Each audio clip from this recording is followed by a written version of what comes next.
Hey everybody, it's John here. I am in my garage, or my brew house as it is. And today I'm doing a couple of things. I'm bottling up some beer for Jake, the Evil Twin clone. I'm going to bottle up some of that for him. A couple of other beers that I'm probably going to ship to him with it. I've entered a couple of beers in the National Homebrewers Conference competition. So I'm going to bottle those up today while I'm, in the process. I'm sending in the Evil Twin clone, and I'm also sending a pale ale that I have on tap. There's a third beer that I have on tap at the moment. I've had it on tap for a while, and it's actually still pretty good. So I may actually enter it as well. I'll have to check and see if I can enter it, but that's what I'm doing. But what I'm going to show you how to do today, I thought I'd take the opportunity to show you guys how I bottle from the keg. Really inexpensively. You don't need to buy a $70 beer gun. Those are great. You can purge bottles, things like that with CO2, but that's not necessary the way that I do it. Or I haven't had any issues with it anyway. A couple things you're going to need. You can't see them, but I have. You need keg with beer in it, of course. A picnic tap. That's just what I use on all of my systems. If you have a kegerator with the shanks and everything in your door, you just need to pick up one of these, put one of these together for a few bucks, and just use it specifically for bottling all the time. Gas line, I usually set my gas lines, serving pressure is about 10 to 12 psi, but when I'm bottling like this, I always set it to about 1 to 2 psi, because you don't want to have to deal with any excess foaming, and by lowering the PSI, it allows you to be able to push it in there without too much agitation. Another thing you'll need is this. This is an old bottling wand that I don't use it for, or I don't use the wand part, the little depressed where you press it and it fills and stops, whatever. All I did was take and I cut about a 45-degree angle or so on the end that's going into the bottle, and I have a number 2 stopper slid in to where it fits into the top, and this is all the way against the bottom. Everything has been sanitized. I have all my bottles in the fridge. All have been washed, sanitized. I put them back into a 6-pack holder, upside down, and in the fridge for, these have been in here most of the day today. To get them cold, that helps to keep the foaming down as well. So what I do, keep my sanitizer around. All of this stuff has been dipped in sanitizer, but I like to give it one last little shot of sanitizer right before I use it. And I have a little tub of that I use to catch all the excess, any overflow and whatnot. It's down there. It's been sanitized as well, so I set the thingy, the bottle filler down there. I like to spray inside the picnic tap, and then I take the bottle filler. These little wands actually fit perfectly into the picnic taps. It doesn't take much, a little twist, and it's connected. You don't have to cram it down in there or anything. I also have, out of camera shot, a glass with some sanitizer in it, and I have all of my bottle caps sitting there waiting. What I will do is fill the bottle. Once it's filled to the level that I want, I will immediately move it over to the table that I have set up here, dip the cap in sanitizer, cap on foam, and I have my old school capper ready to go. So here we go. I'm going to do the Evil Twin first. So let's see. That is here. So we are going to lower the PSI.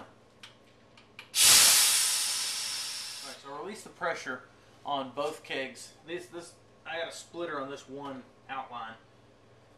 Release the pressure on both kegs. Get the PSI to about 1 or 2. Bottle wand is ready. You insert the bottle. Well, apparently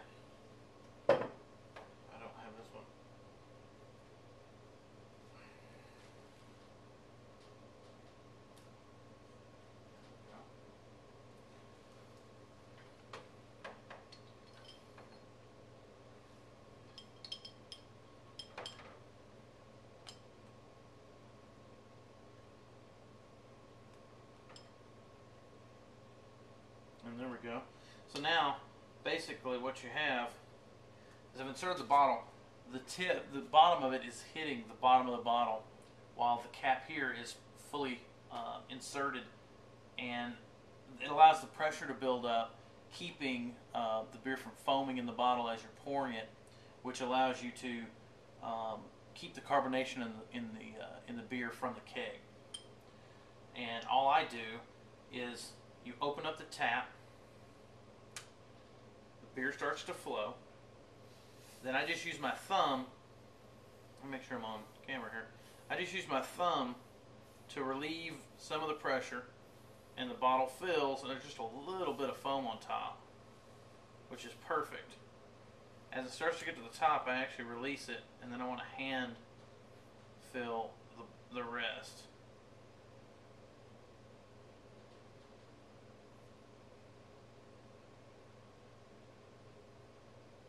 I just wanted to foam on me.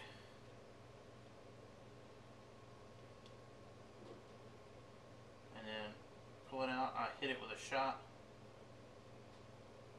or two to get the level right, and to also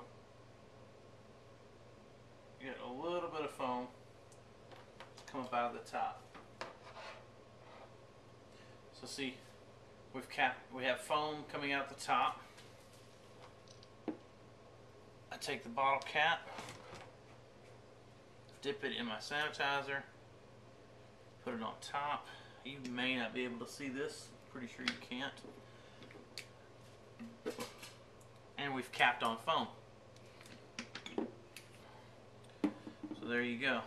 Now, the level's about to right there. I don't know if you can see that. Let's see. Yeah, probably. So, and that's basically a perfect fill. So it's good to go. I will continue to do that, and we will see if I can do one more. That one's a little bit hectic. So I'll try to do one more. Alright. Insert. Open the valve. A little more foaming on this one just because we had the other one going. But you just release the pressure as it starts to fill, and that allows it to go. But you've got a couple of PSI at least worth of pressure in there that's keeping the foaming down. Now, I take this out again.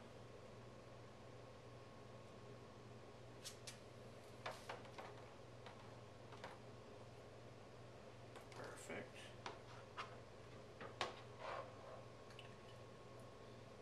Again, it's about capping on foam. The reason I don't think you have to purge the bottles with CO2 is because you're capping on foam, and in theory you're pushing all of the oxygen that would be in the bottle prior. You're forcing it out the top by capping on foam. That means there's nothing but CO2 and beer in the bottle left. So again, once you get going, these actually work really, it's actually really ingenious. I actually would like to get one of the basketball pump, like inflation deals, the little needle, and use it to do this instead. I just haven't gotten around to getting one, to be quite honest with you.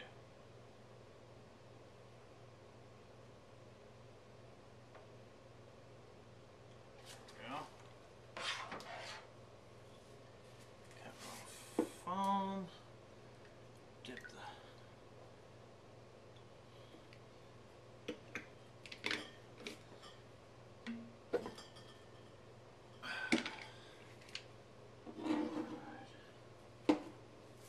So there you have it.